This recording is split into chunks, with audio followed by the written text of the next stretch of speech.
Lumaki akong may tinig na gumagabay,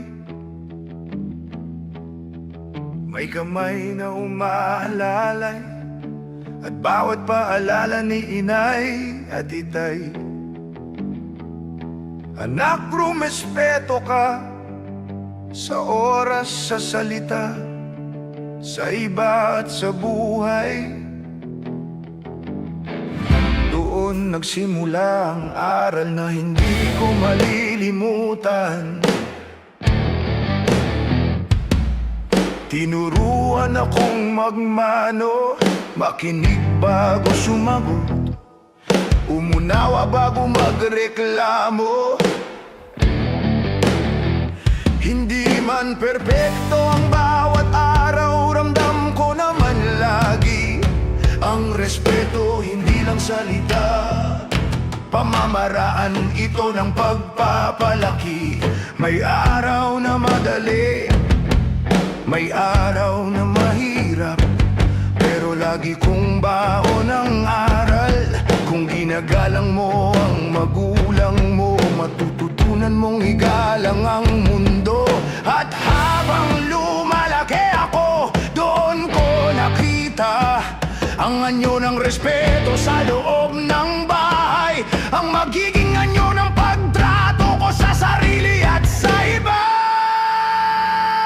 Respeto sa tahanan unang tumutubo, sa puso ng lumalago. Pag natutunan mong ibigay, babalik ito ng buo. Respeto, hindi minamadali, hindi pinipilit, hinuhubog, ipinapasa, at sa bawat buhay bumabalik.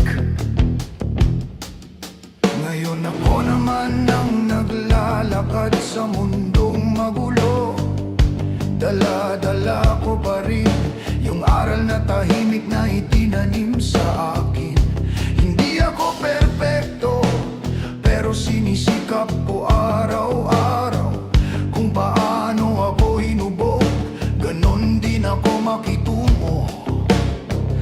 At nakita ko rin, kapag marunong kang rumispeto, kahit hindi kayo magkapareho, nagiging magaan ang pakikisama mo. Sa kalsada, sa trabaho, sa kausap, sa araw-araw, nakikita ko kung gaano kahalaga ang isang simpleng pag-unawa, isang payapang salita, isang marangal na asal. Dito ko napatunayan kung sa bawat kilos ay may paggalang. Gumagaan ang komunidad, gumaganda ang samahan, pakikipagkapatao. Dito nagmumula ang pagkakaisa.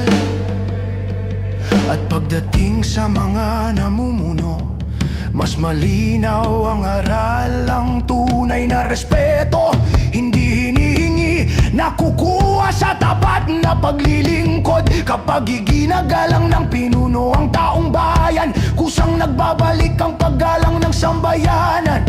Kasi ang kapangyarihan, hindi sukatan ng taas, kundi ng lalim ng serbisyo. At ngayon nasa akin na ang pagpapatuloy ng aral na tinanim sa akin. Hindi man ako kasing husay ng mga nagturo, gagawin ko ang kaya ko para ang respeto na minana ko sa tahanan ay maipasa ko sa mundong gagalawan ng susunod.